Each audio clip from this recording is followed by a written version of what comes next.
What?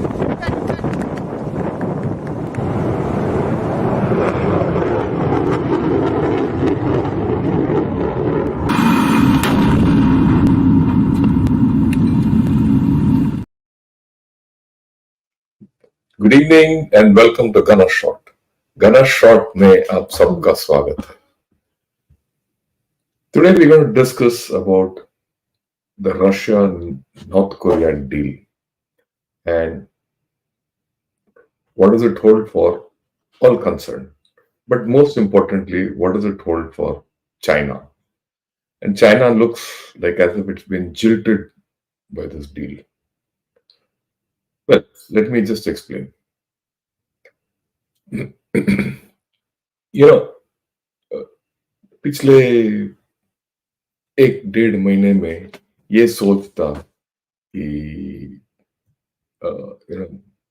Russia, China, north Korea और Iran का एक गठबंधन हो रहा है। Linkages, new axis is coming up, called the axis of upheaval. Some call it the axis of evil, whatever. And I also did a video with General Raj Shukla on the Crick upheaval. It all seemed pretty logical. And one felt that, the alternate world order is emerging out of between Russia and China. And no holds barred kind of a deal between them and all that. And Russia was going to be the junior partner and all that. Well, just took 2 months of this thinking and it's been undone. That's the way I look at it. This Russia North Korea deal has deeper implications than one has understood so far. I think many of us have gone wrong in thinking that an alternate world order is going to come with China and its help. It won't. But an alternate world order is being attempted individually by China and collectively by China and Russia. But how far it will succeed, that's a different question. Okay. So we have to understand this deal in its entirety to understand the larger implications. ये मेरा कोशिश है आज के दिन कि ये देखना है कि रशिया नॉर्थ कोरिया डील है क्या होगा, किसके लिए क्या कहानी है। बट सबसे पहले let's look at this map. आप देखिए इस मैप को। You have to see the larger construct where North Korea is. अगर आप देखेंगे इस मैप में नॉर्थ कोरिया बड़ा छोटा सा है, ऊपर चाइना है, पर north Korea also shares a border with Russia on the right or the northwest. In the south, it has South Korea,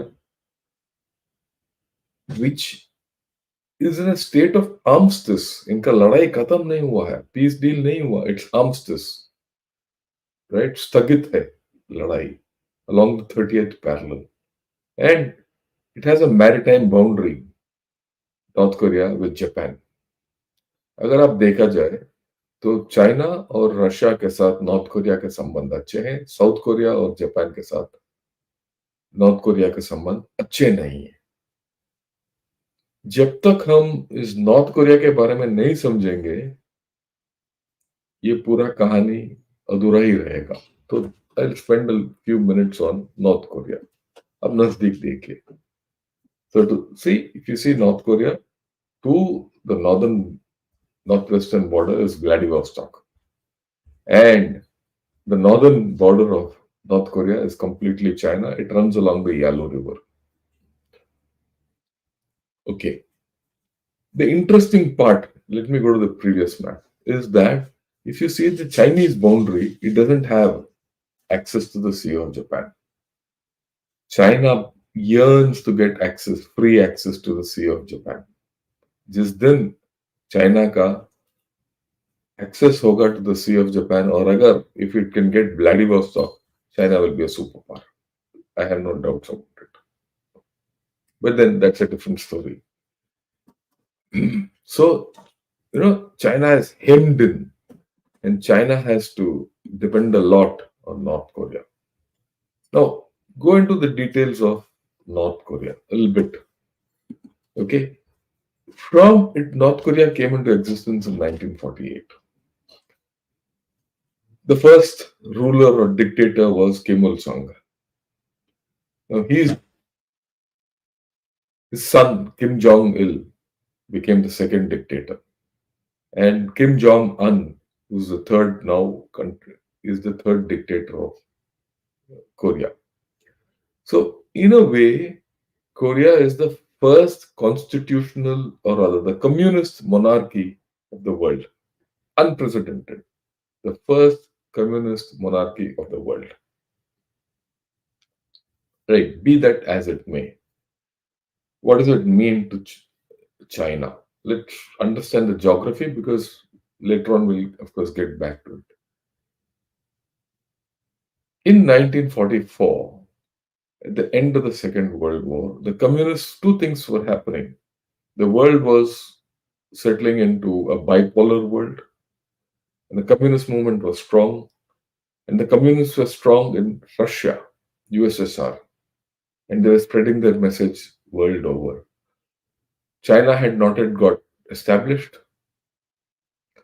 Korea is also in turmoil. Kim Il Sung flees in 1944 to Russia. Once the American interest appears to be receding, and America is more interested in rebuilding Japan, the communists may have come back into North Korea. In 1948, with the help of the Soviets, Kim Il sung established North Korea. This was before China came into being, and China was a very weak nation. So North Korea got established largely due to the Russian help. Okay. And then in 1950, Kim Il sung became confident and it invaded South Korea, and the Korean War started. Then Americans came back, they did the Incheon landings, they wrapped up everyone, and as this whole process was going on, China got involved in this war, in the Korean War. China started helping the North Koreans with Russian assistance. But then, after the Incheon landings, the Americans outflanked the Korean forces and went up to the Yalu River on the you know uh, borders of China, and then China reacted more.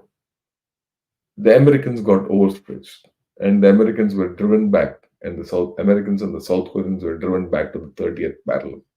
And there, the whole story ended. But for a long time, till such time USSR was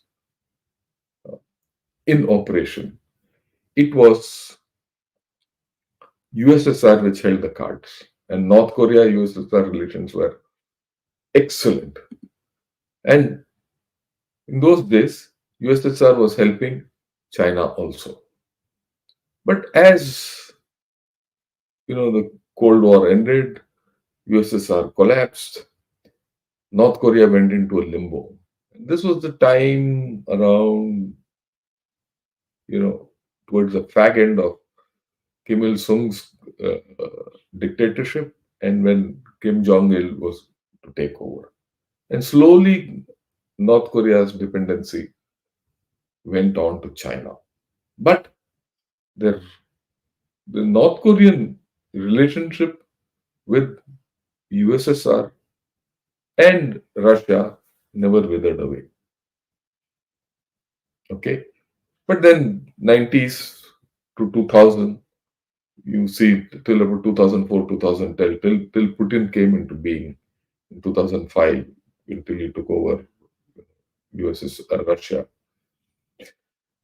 Russia was not a player in North Korea. So North Korea gravitated towards China. But it always kept its doors open with Russia. Now with Jong un, Russia has made its play back. Ukraine war.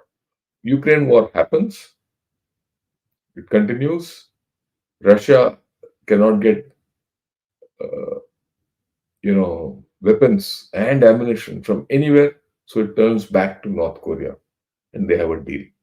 And that is where we are today. Okay, so let's discuss this whole story now. The first thing, the general thinking is that the alignment of evil of Russia, North Korea, China, and Iran is evolving and hardening. But the reality is that the Russia North Korea pact might do more to fracture than solidify this burgeoning axis. Why this will happen? We'll just have a look at it. Okay. What is the Russia North Korea deal about? ये है क्या इसमें? What is the content of this whole story? Russia and North Korea have signed a deal. It's a comprehensive strategic partnership. It includes a clause of mutual assistance if either country is attacked. That others will come to help it. The implication today is for North Korea to help Russia, right? But tomorrow, if North Korea is attacked, the implication is that China will defend it. Okay. Now, how will this defense take place? How will this mutual defense take place? It's the interesting part. Is it just by giving ammunition to each other or threatening each other's adversaries? As it is, they have common adversaries in USA. Okay. So that's the critical part of this whole story. In exchange for North Korean munitions and ballistic missiles, Russia is providing, North Korea with military technology to increase its military capabilities. The question with everyone's mind is, does this extend to missiles and nuclear technology? If that happens, it could well happen. And I think it will happen. Then the whole scene changes. This relationship poses a serious challenge for the West in Europe and Northeast Asia, including China. Okay, so you're looking at a flashpoint developing around the Korean Peninsula. That's why I showed you the map earlier. Okay, now what happens? This deal takes place. Immediately, there's a hypersonic test by North Korea. It happened 2 days back or yesterday. It went awry. You can see the trail of the missile, right? And this was reported. This was reported by Reuters and AP and everything, and even South China Morning Post. So it says North Korea fuels bid for new Cold War with failed missile launch after Russian treaty. So it's put already things into perspective that this might signal the new Cold War. Remember, when the Korean War was happening, the Cold War had started. In fact, many people say the Korean War of 50 to 56, right, was the first or the beginning of the Cold War, the first hot war of the Cold War between USA and USA. So this North Korean failed test, does it herald the Cold War? That's the thing. Okay. So now it's just not the hypersonic test. This is a failed test. What if Russia gives the missing links of this technology to North Korea? If it is prepared to give hypersonic technology to North Korea, it will also give nuclear technology. उसमें क्या है? So where do things go from there? That's the interesting question. We'll discuss it. Now, if that happens, you'll see Japan and South Korea also reacting. I'm sure they will. It's a matter of time. Right? North Korea having hypersonic capability is no good news to Japan and South Korea. So far, USA has not deployed nuclear weapons either in Japan or in South Korea. But there is a movement on that look, to defend South Korea and Japan, is there a requirement to deploy nuclear systems? If that happens, the whole thing changes. Then, for the past 2 to 3 years, there are views within Japan and South Korea of going nuclear. They say the time has come for Japan and South Korea to go nuclear. Now, that means you are potentially looking at a nuclear hexagon, which involves North Korea, China, South Korea, USA, Japan, and Russia. As of now, USA's nuclear systems are based at Guam, but it's there in the specific area. So just think of the problem China is going to be on. China will have a nuclear flashpoint on its east and a nuclear triangle, that is Pakistan, India, China in the west. What does it do for China's nuclear policy? And one might say, oh, we have a lot of nuclear weapons, we'll fire all around. But China is at risk equally and from different directions for different reasons. So that puts China on the horns of a dilemma. Okay. Now, this is what I read yesterday, and I'm just reproducing it. China, Russia, and South Korea share deep grievances about the US dominated global order. There's no doubt about it. And that's why we said the crick up evil and all that. All three seek to erode Washington's power and influence. But here comes the difference. He says that key difference between China and its partners is that China seeks to achieve such an aim without derailing its profitable ties with the world's developed countries. Very important.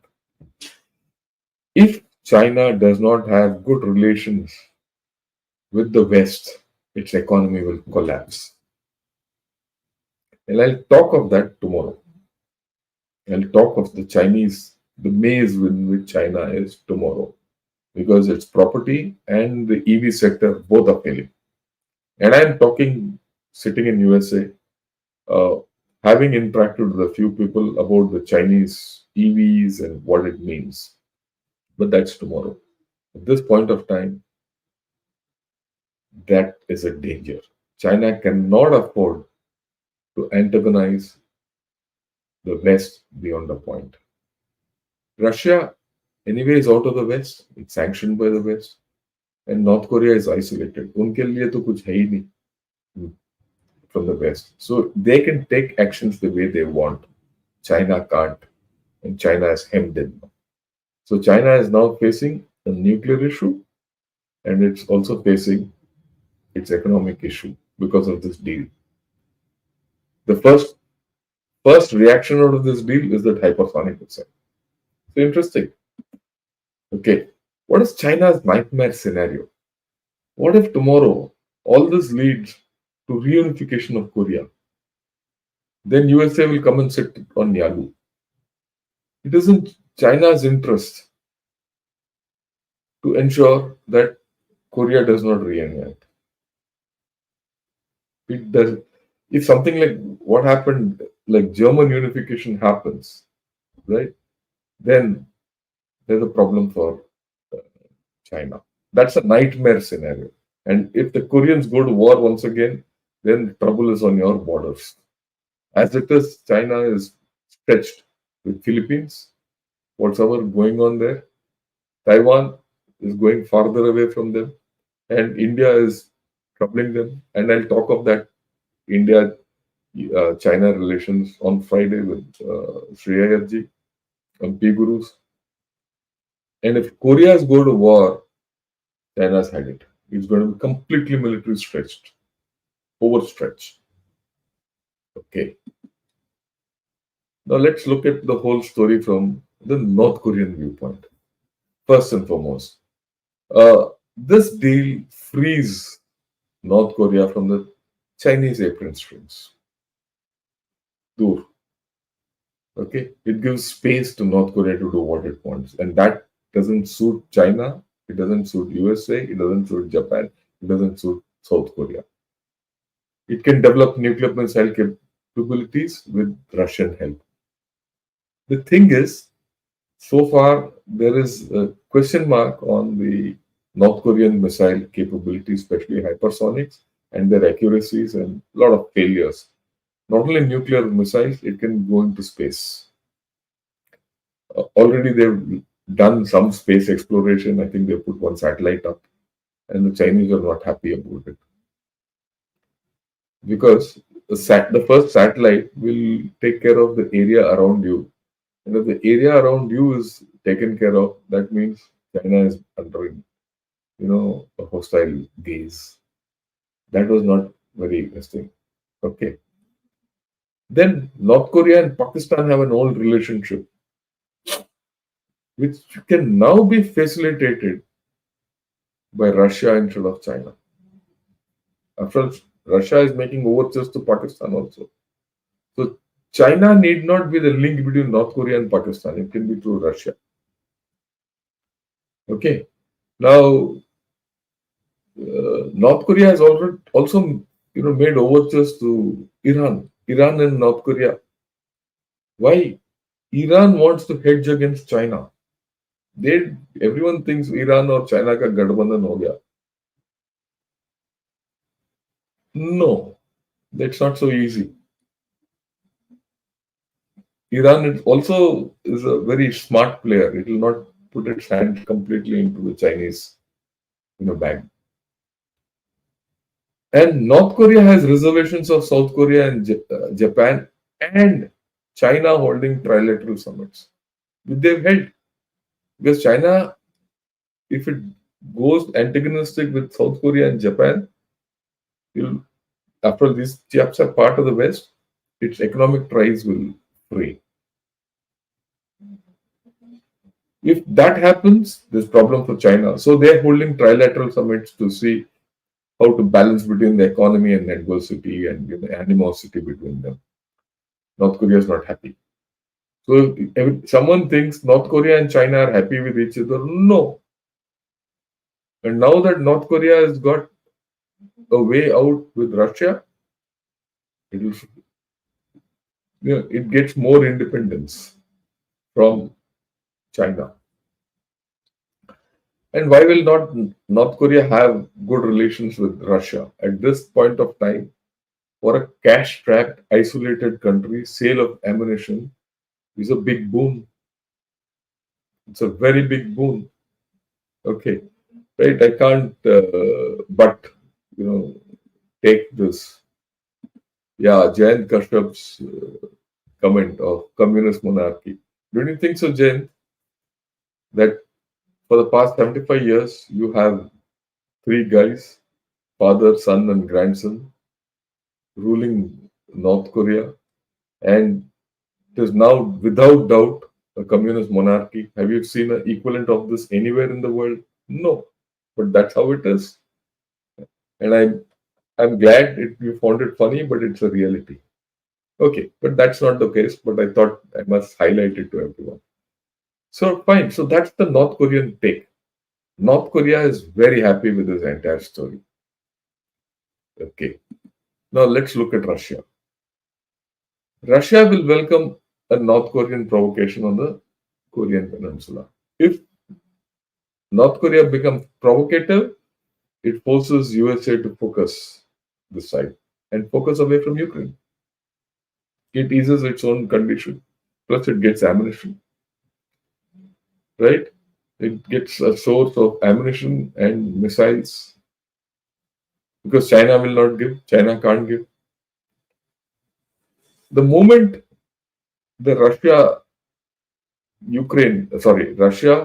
North Korea relationship goes forward, all those ideas of China to get back Vladivostok and the Trans-Amur thing, which I spoke of, the Karakan manifesto and the salami slicing which China wanted to do across the Amur, they start receding. Okay, and this is strategic outflanking of China, which is happening within a framework, which means that Russia, we all think is a junior partner of China. It's no more so. Suddenly, China is quiet. It's not able to talk. It does not talk. It focuses on Philippines. जब Philippines में ये सब हो रहा था, Putin has gone and done this deal with North Korea. And Putin is also doing a deal with Russia, Pakistan. So he is giving it out to Pakistan also to move away from China. Look at it from different viewpoints. There's some strategic master moves going on from Russia and Putin. It puts China in a fix. So China is no more the senior partner in this deal. The larger aim will remain to counter USA, but the internal equations have started changing.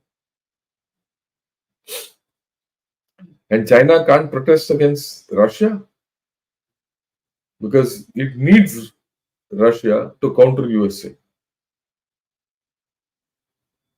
Okay. Now, Russia is also hedging China with Indian relations. That's something which is very interesting. This is just come about. We'll talk about it at the end. So Russia is playing a smart game. Okay. So it has put China in a corner at this point of time. And China doesn't have any cards to play. You see, China is stuck. And that's what I'm going to talk. China is in a maze of its own. And tomorrow, that's the topic. China in a maze of its own. Okay. They don't have time for this strategy and all this at this point of time. And this is a new front. Okay. Let's look at China. What does this create for China?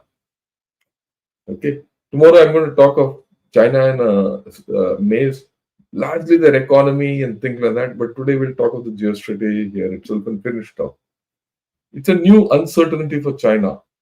And it is likely to suffer from a jilted lover syndrome. यार ये क्या हो रहा है?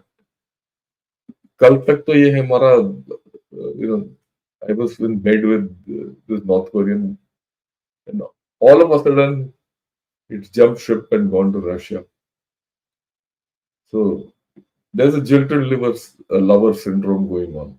Definitely, I have no doubts. Right, from what I've seen about China so far, China is today the jilted liver. इसको पता ही नहीं चला कब क्या हो गया वो suddenly North Korea and Russia have become pals once again. That's why I said go back into history. And Kim Jong-un is playing a very smart card by going back to Russia.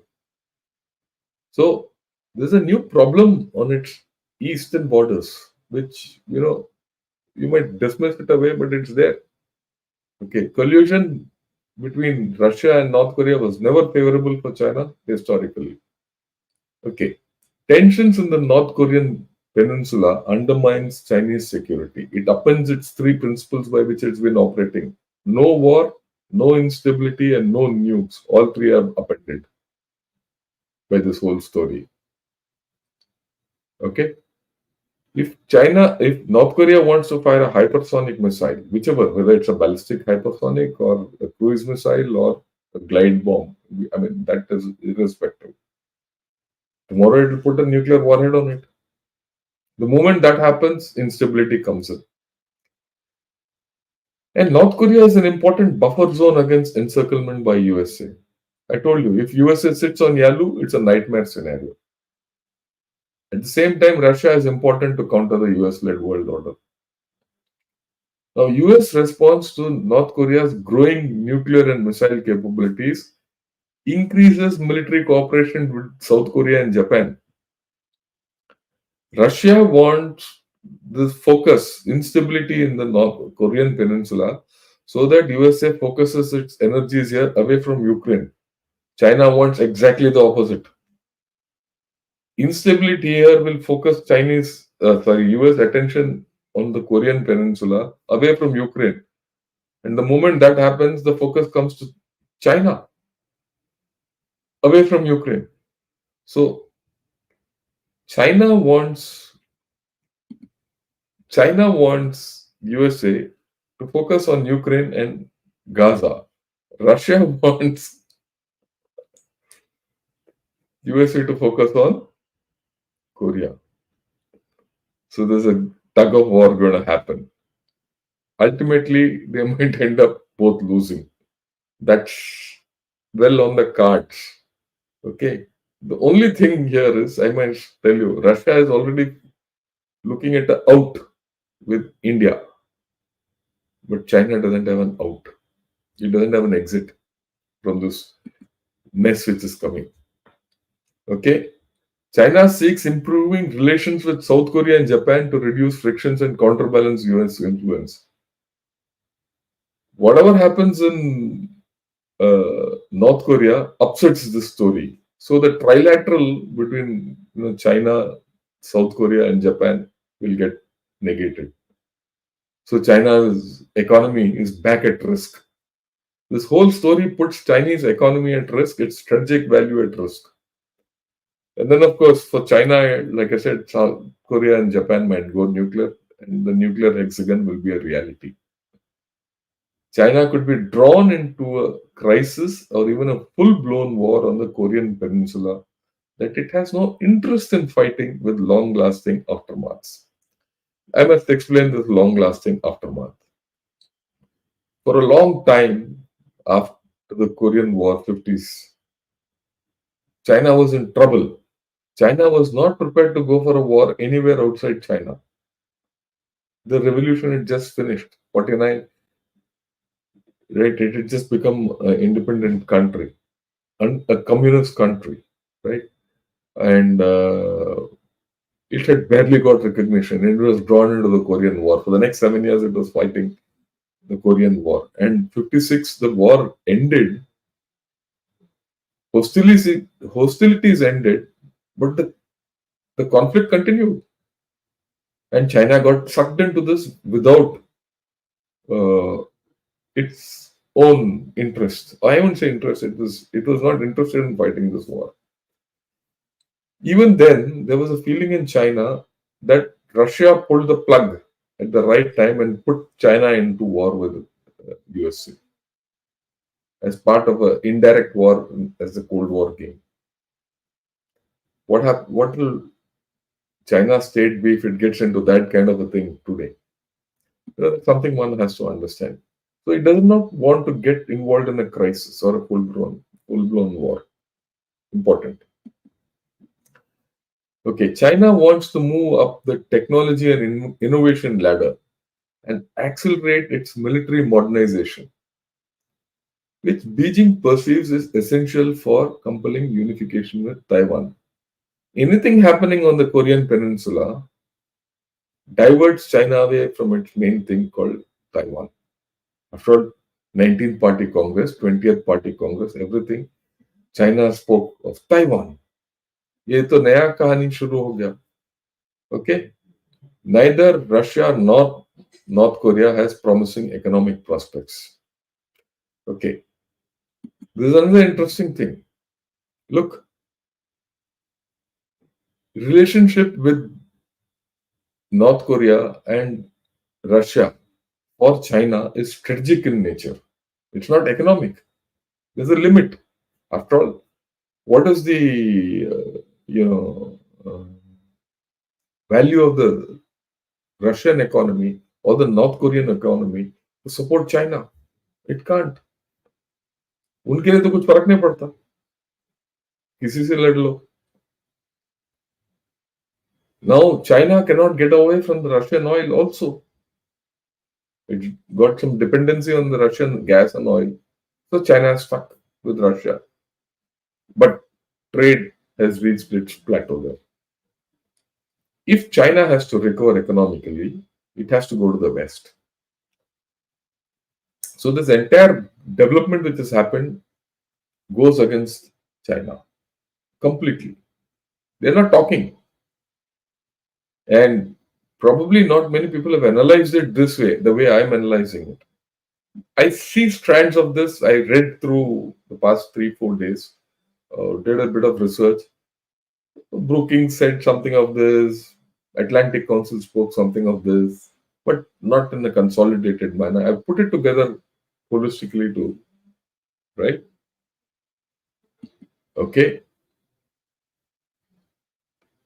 Another thing, China can control the escalation in the Taiwan Straits because the escalation control is with China as a direct participant. But whatever happens on the Korean Peninsula today is going out of its control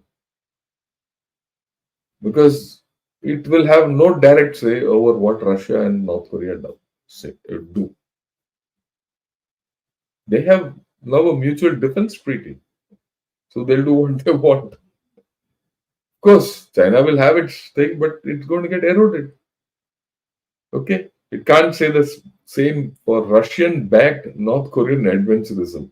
And let's be very clear: North Korea is an adventurous state for whatever it is worth.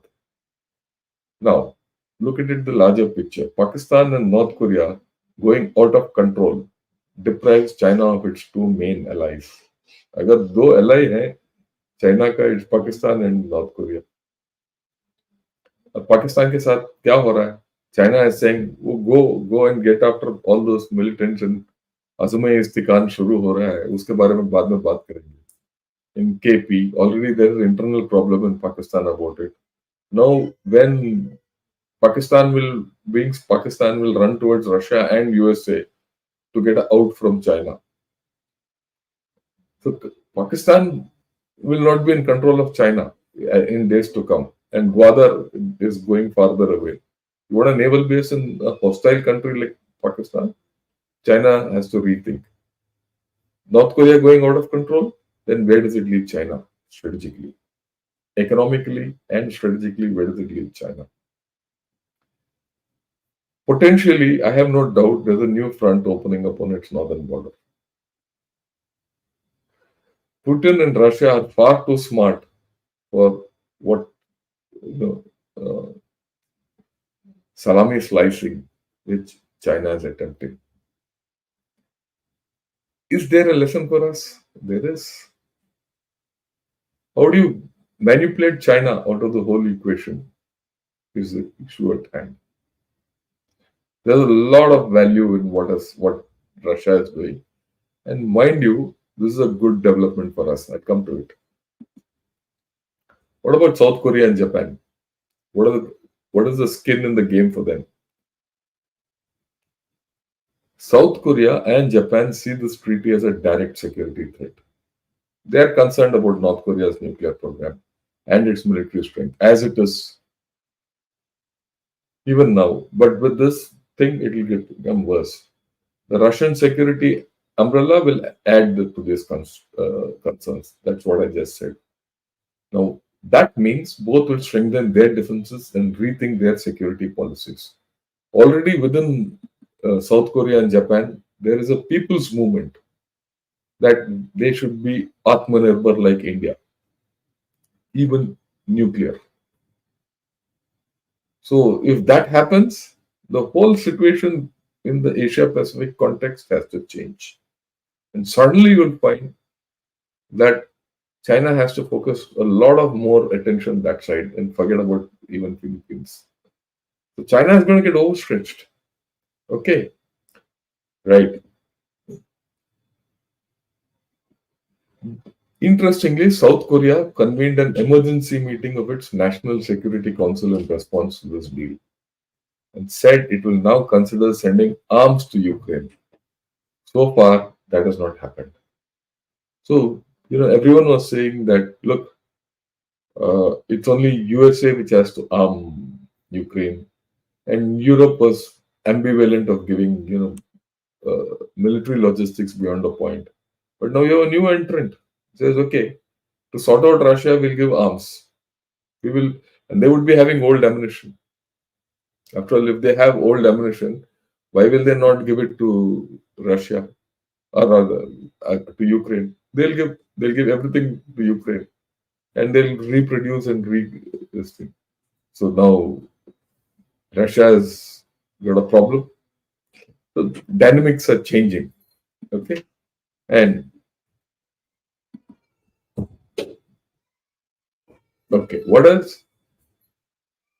Both South Korea and Japan will further cement their alliance with the United States. It's a problem for China. So all this, one has to factor in and say, okay, it's not that the new world order is sitting and the new axis of China, North Korea, Russia, and Iran is going to provide a great thing. It's not a stable order, and I said this when I discussed this whole story with General Raj Shukla. उभरता हुआ है, let's see how it goes, and I'm seeing how it goes.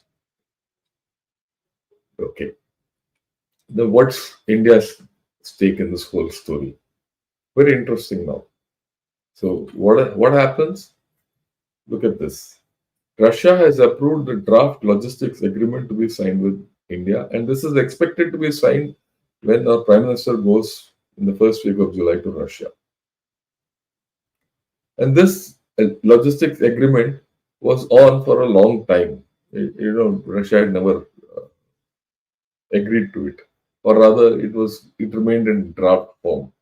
Suddenly, the agreement has come. It is, in fact, this is what the report says. The agreement has been delayed for several years. It will facilitate military exchange for exercises, training, port calls, disaster relief, and ease of access to Russian military facilities, especially in the Arctic. So, this opens up the whole story in a different manner. It brings India into this whole game. So, Russia has hedged against China by going to India, knowing fully well that India has good relations with USA.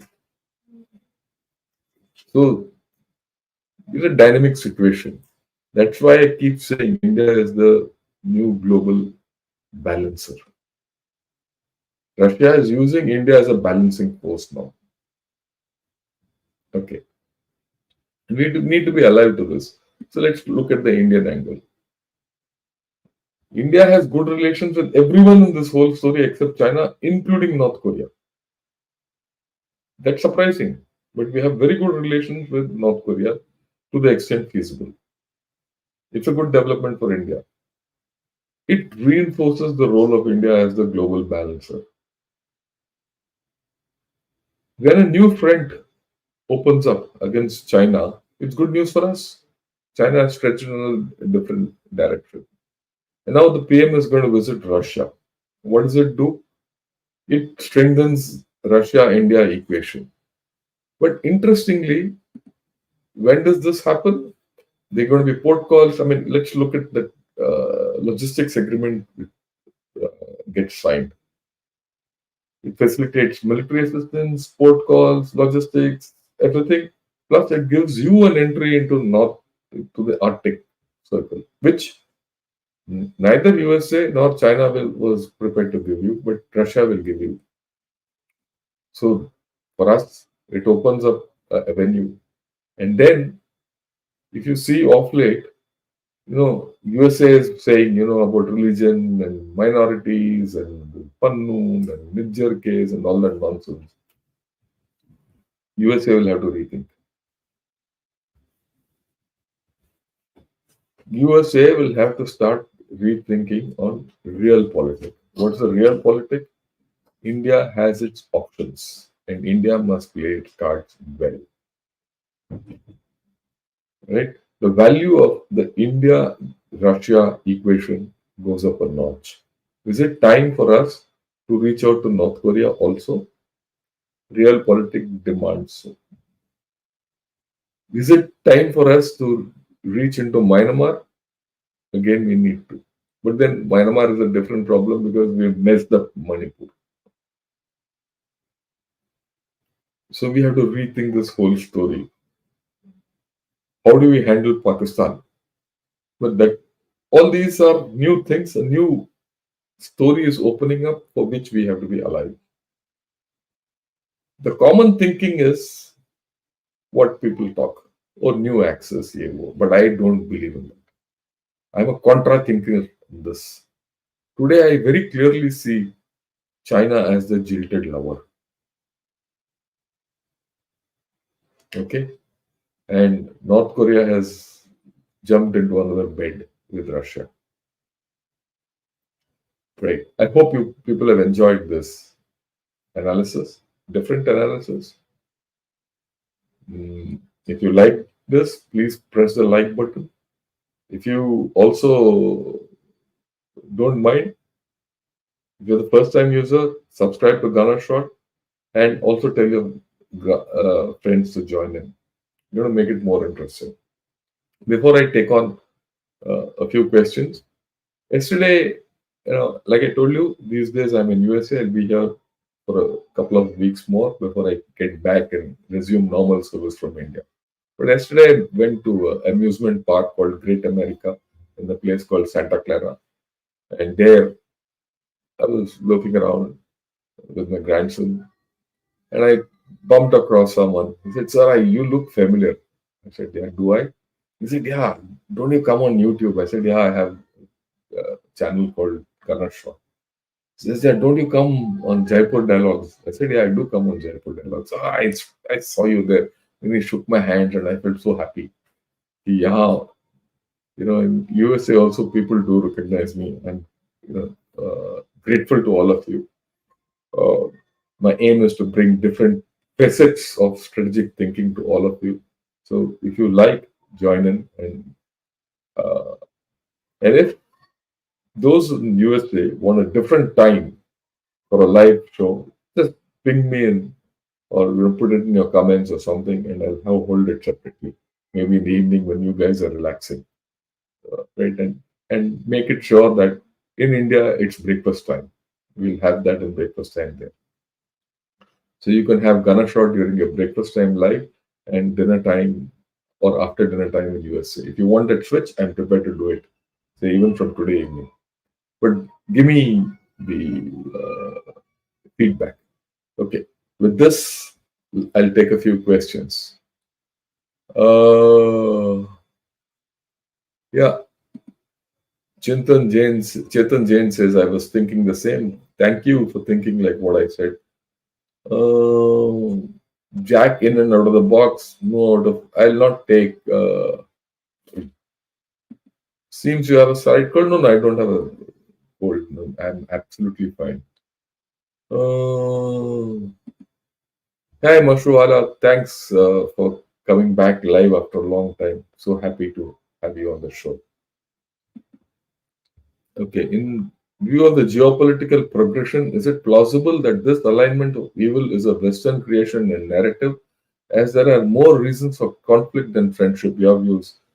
Look, the Western narrative is that this is an alignment of evil. And it's not so for the people who are in their alignment. They feel that America is after all, it is Iran which said this is the great Saturn. Okay. Having listened to whatever I've said, it's not as if that these four countries will not cooperate with each other against the West. They will. But is that cooperation going to be more solid going forward? That's the question mark. All four have problems with the West and they will operate against the West. But this development puts, Russia and China on the same pedestal. The junior senior partner goes off. Okay. And they have to recalibrate their thinking. And it gives us a great opportunity, if provided we know how to play our cards. Yeah, he's right. Putin went to Vietnam too. And Russia and Vietnam have great relations going back to the Vietnam War. So actually, Putin, thank you, Mingwu, for putting this up. Putin is playing a super game. Vietnam has problems with China, he has gone to Vietnam. China has problems with India, he's gone to India. He's opened up North Korea access. So he's actually hemmed in China. I mean, look at it from the larger viewpoint. And I missed it out. Thank you. Right. Hi, Namaskaram, Jayant. Actually, China does not dislike the current global order that much. Oh, it does. And I'm going to do analysis on the Sinocentric global order which they are attempting. And we should never think that they are not attempting that. And I'm going to talk of it how China is going about it. Even if whatever is happening or not, China's attempt to establish a Sinocentric global order is there, and I'll talk of it this week itself. Japan put sanctions on Bangalore company, a sign they are under US domination. How can US continue? These are minor things. Don't worry too much about it. These small sanctions on one company, all irrelevant.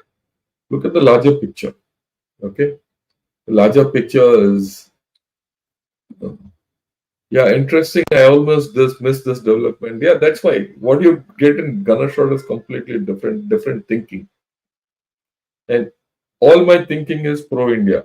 I look at it every time from an Indian viewpoint. I have no other viewpoint.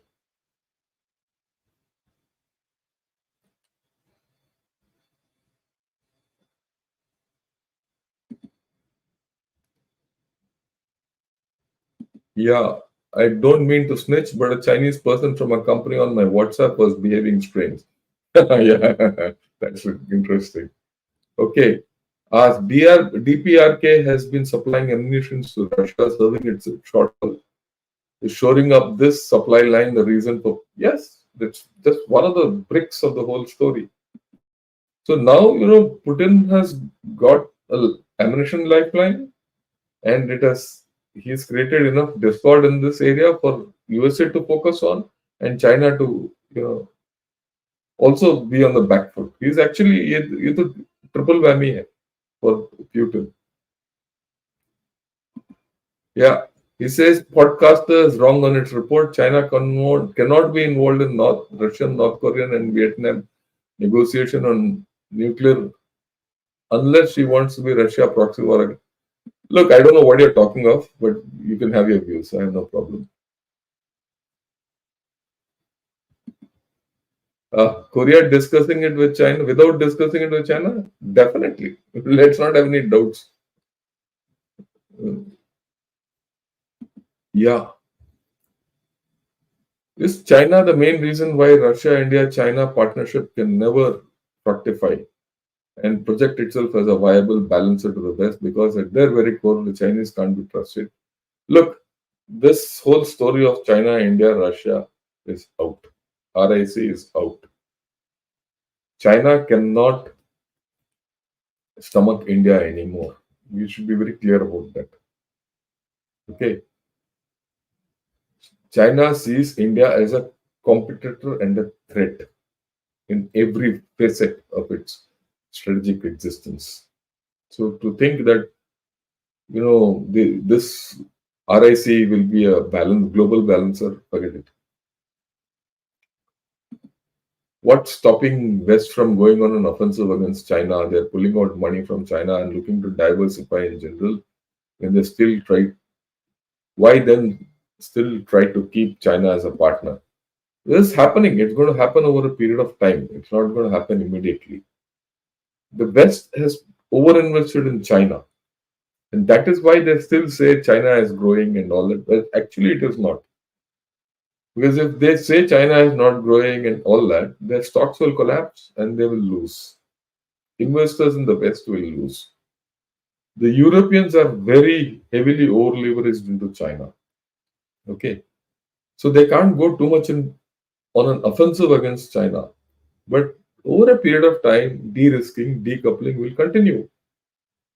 Look, tomorrow we'll talk of the EV problem and you'll understand what's going on. I'll talk of it tomorrow. Tomorrow we'll talk of the EV maze or the Chinese maze which it finds itself in.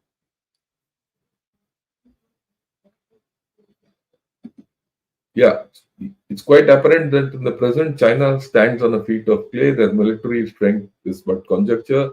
Remains to be seen what they will do when the bullets start flying. Agree with you completely. Okay. Why is Putin visiting North Korea after 24 years? Is it because Russia was not happy with North Korea. I explained the whole story is because of this only. So this is not a thing. Okay. Good evening, sir. Pratyush Kishore, thank you for your service. My question is, do you think the current generation is aware or even serious about things going on in the world currently? Well, uh, to some extent, they are. Many are not. But if they don't get aware today, they'll get aware tomorrow. And my aim is to prepare them for tomorrow. And all I can do is, discuss and analyze all this from an Indian perspective because the Western media talks of their perspective and they run down India at every point of time. Our own media in India are not analytical by nature. And many YouTube channels which you go to, they are very famous and very popular, but they don't do analysis. There are very few channels which do analysis. And I'm proud that I do analysis for India. If you are interested in quality, join Gunnershot. If you're not interested in quality, go elsewhere. But whole idea is to educate youth of tomorrow. Do you think Bharat will also attempt to reach North Korea considering Russia, North Korea love as good reach only? And look, our equation with North Korea is good. India, North Korea equation is good. We've helped them before. We've even sent rice to them, rice and wheat to them.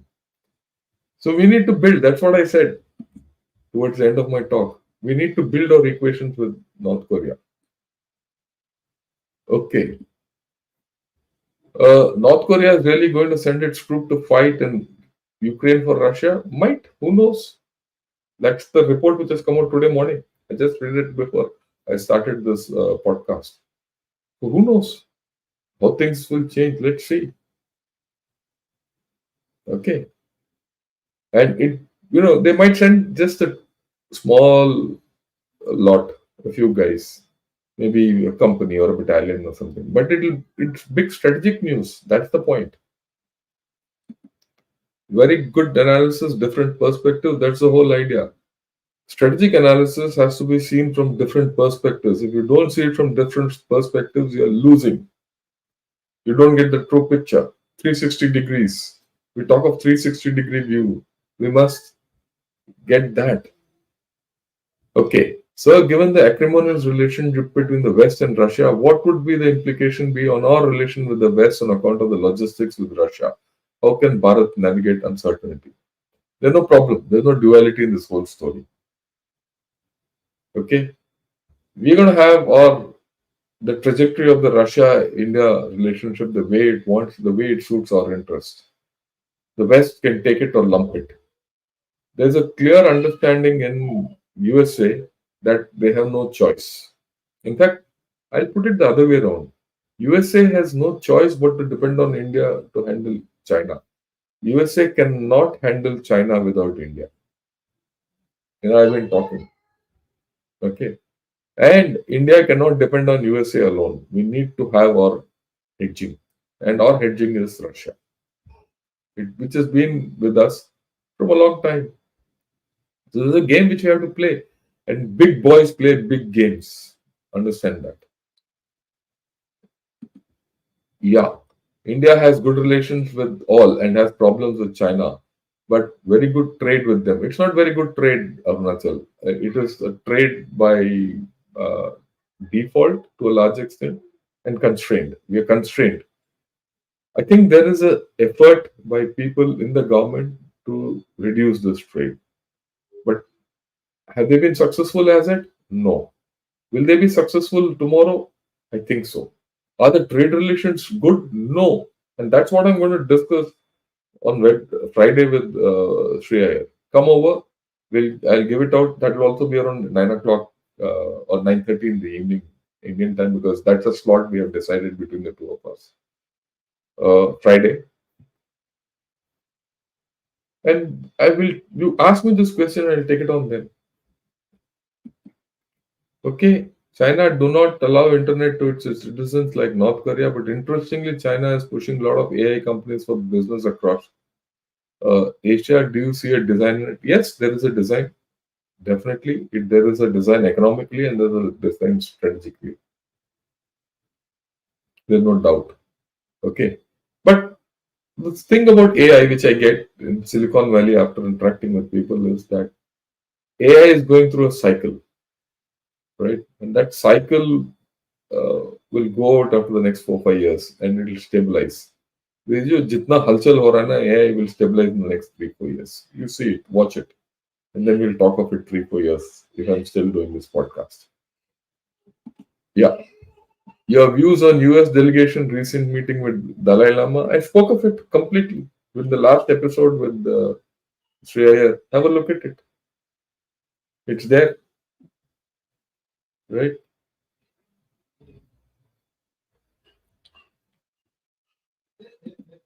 Yeah, very interesting talk, sir. Thank you.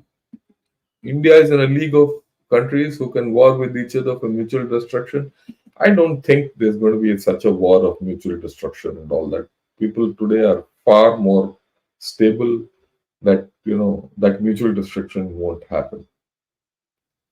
This was the theory of the Cold War of mutual assured destruction and all that. I think as a citizenry, as a globe, we've got over it.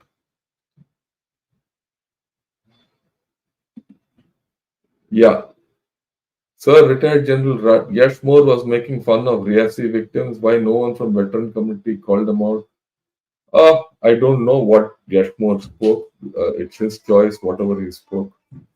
Um, I didn't know what he spoke of, so I can't comment on it really. But if he has spoken ill of Riyasi victims, it's wrong. You don't speak ill of our own victims. Okay, I do follow Colonel R.S.N. Singh, Ajay Raina, and people who speak with passion for our country. Look, I'm not asking you to, I'm not saying that they don't have passion or something, but their thinking is far different from mine. Passion alone won't resolve issues for our country. You need to have a higher level of thinking. If you feel their higher level of thinking, go to them. I have no problem. But my thinking is mine. And I don't compare myself with others. I feel like what you're getting here is something different. That's why I said if you want serious thing, you come here. If you want passion, drama, ये वो बात सुन लो कहीं और, it doesn't matter. Yeah. Uh, the West continually pushes countries that want to have independent policy towards the axis of evil. Your thoughts on the Bolivia coup? The coup, I have to go into this in a little more detail about the Bolivia coup. Uh, for the simple reason, China has a lot of interest in Bolivia. So does India, right? So what this whole story is will come out. Actually, I'm not focused on it to be very honest. Rajiv, thanks a lot for your encouragement. Okay.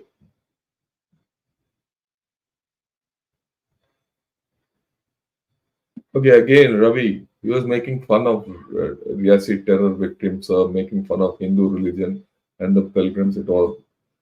Look, if he has done that, I think it's wrong. Okay.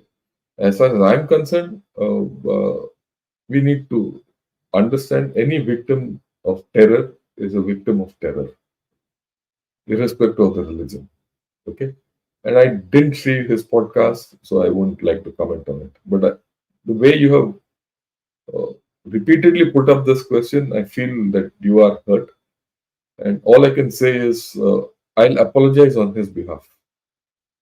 If one of my, uniform person has had this thinking, I think it's wrong. How are we going to tackle the deep state narratives in the future, sir? Look, you have to develop narratives of your own. You have to put things of your own up front. And unless you put your own reality, unless you put your thing, you are then a victim of others' narratives. Would you like to continue to be victims of other narratives or have your own narratives? Are you going to be confident of your own or not? You have to trust yourself to be what you are. India needs to trust itself. That's why on Friday I'm going to do this thing with India and China. How what we have done against China, no other country has done against China.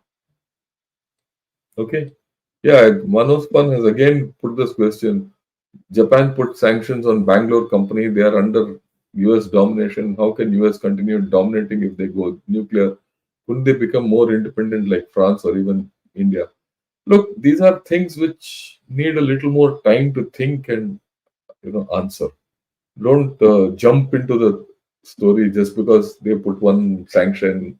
You have to understand the relationship between Japan and USA is symbiotic. It is umbilical. It's not so with France and USA. So there are different connotations, but maybe some other day. Uh, I've only watched 15 minutes of this, and it's super interesting. Thanks for your work. Yeah, just spread it.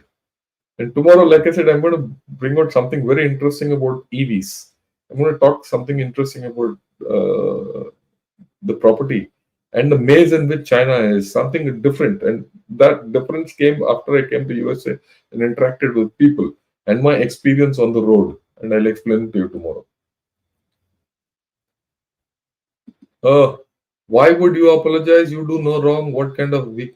No, no, it's not a weak mentality. You have to strength. You have to have the strength to apologize. Remember, apology, giving an apology to another person is not a sign of weakness. It's a sign of strength. It's a sign of moral strength.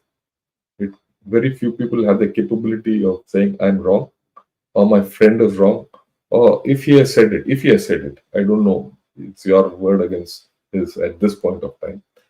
Right? If he has said it, is wrong, and my uniform, he's part of my uniform fraternity. On behalf of him, I'll apologize. इसमें क्या है? बड़प्पन चाहिए बड़प्पन. Last question. Is there any information on how COVID affected China? Have they managed to overcome or simply hiding facts? They're simply hiding facts, right? As simple as that. Let's not have any doubts about it. It has affected China quite a bit. It has affected their business sentiment. It has affected them psychologically. It has affected the people. In the People's Republic of China, the people have been affected most by COVID. And that is why it is struggling. People don't understand. Yeah.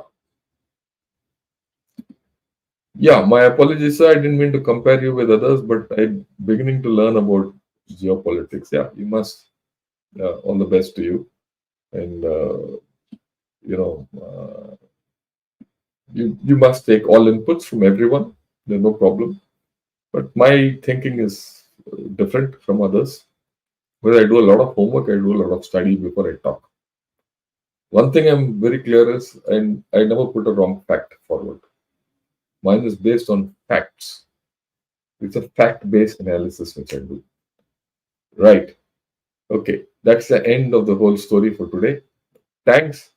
Have a good evening. Those of you who are in States, have a good morning. I don't know what's happening with the semi-final between India and England. All the best to India. Good evening, Jai Hind, and thank you.